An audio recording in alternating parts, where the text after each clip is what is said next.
Welcome to Mother Daughter Projects. I'm Steph. I'm Vicki. And today we're going to show you how we hung my microwave from an upper cabinet. Now this is actually a faux built-in microwave. This is a regular standard microwave. In a microwave that is to be installed into a cabinet, it actually has built-in ventilation. Now we don't have this in this microwave, so to compensate for that, we actually set back the microwave cabinet about 5 inches from the very back wall, and the back is actually open, so that will help with heat distribution. All right, let's show you how this came together. This is where I previously stored my microwave.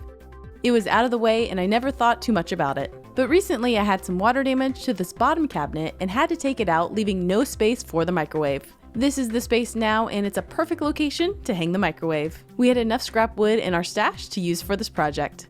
Here's a quick look at the dimensions for the project. This is based on our upper cabinet and microwave size. We cut the sides and bottom down on the table saw.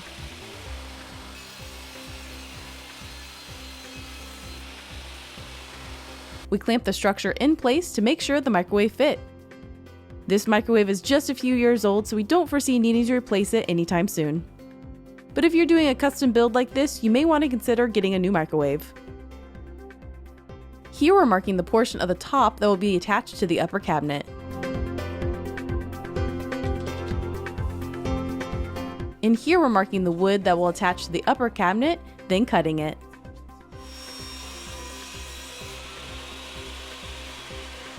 To frame out the front, we're cutting down some poplar wood.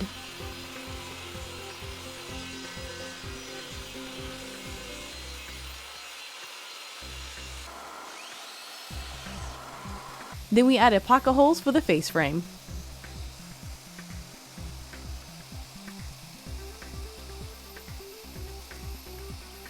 We glued and screwed the face frame together.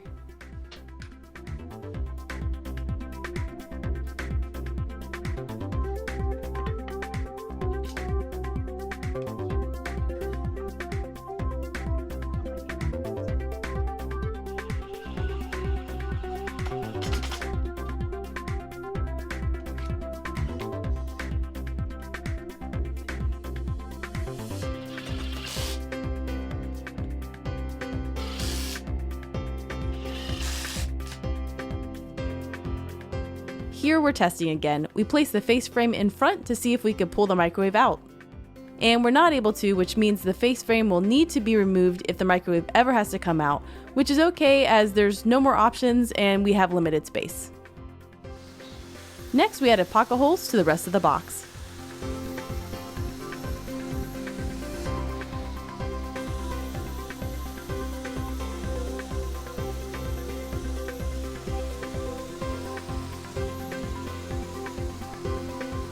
We insetted the bottom a 1/2 inch, marked it, glued it, and screwed it into place. This will allow better clearance for the face frame at the bottom.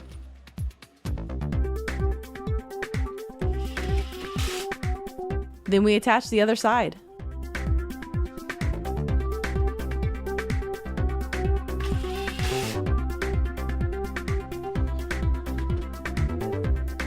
We're leaving the back open with the exception of one brace in the middle.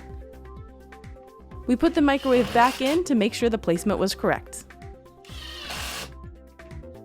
Since this will be 5 inches from the back wall, you technically can see the back of the cabinet, so we wanted to cover the plywood edge with veneer and fill the pocket holes for a more finished look.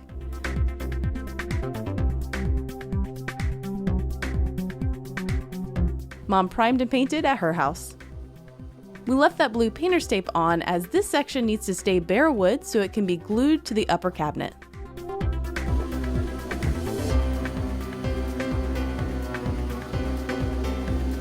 Next, we cleared out the cabinet.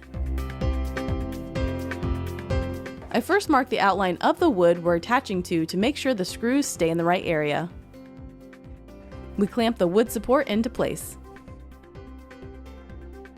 Then I used wafer head screws to secure it in place. We had no idea if this would work, but it went flawlessly on the first attempt.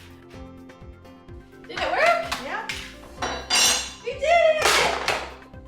Oh yeah, that's not moving. We were very excited and it was strong, so we celebrated with a dance break. Once the song ended, we did the other side and it was just as smooth. We placed 4 screws on each side using an impact driver.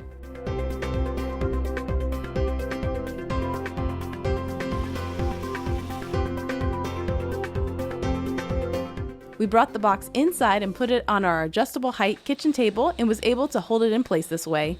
Again, we were very excited. So cool! Yes! That is so cool. That is very cool. We brought it down a tad to add glue to both sides, then lifted the table again.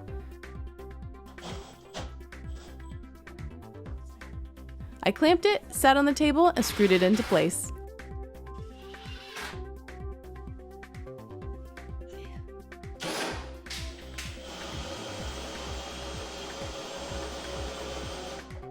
And success! It floats!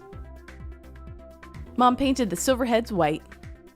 Here's a quick look inside before we place the microwave.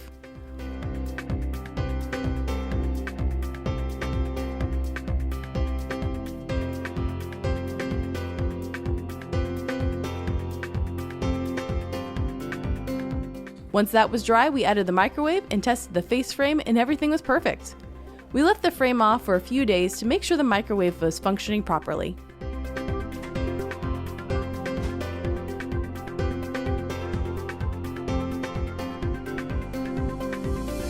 Then to attach it, we just used 4 brad nails so it could easily be removed if necessary.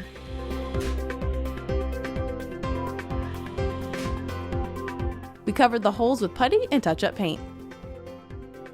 And here it is, all done. It's even better than expected and is super strong in the space. There's no movement or fear of it falling. This was designed specifically as a companion piece to the rolling cabinet below, and as you can see, they work seamlessly together. The microwave is now out of the way and uses up no precious counter space. What we learned! Now, we didn't point it out in the video, but this is actually a Plan B, this design.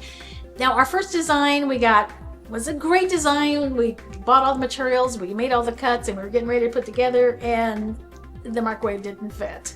So our advice here is sometimes when your Plan A does not work out, that will spark the inspiration you need for your Plan B. That will work. And when you're DIYing, if you're making something for an item, our advice is to always have the item on hand. We have done this many times, and we have learned that even if it's a big and bulky like a microwave, have it with you. We had it in the garage so we could keep testing it to make sure that the design would fit the item.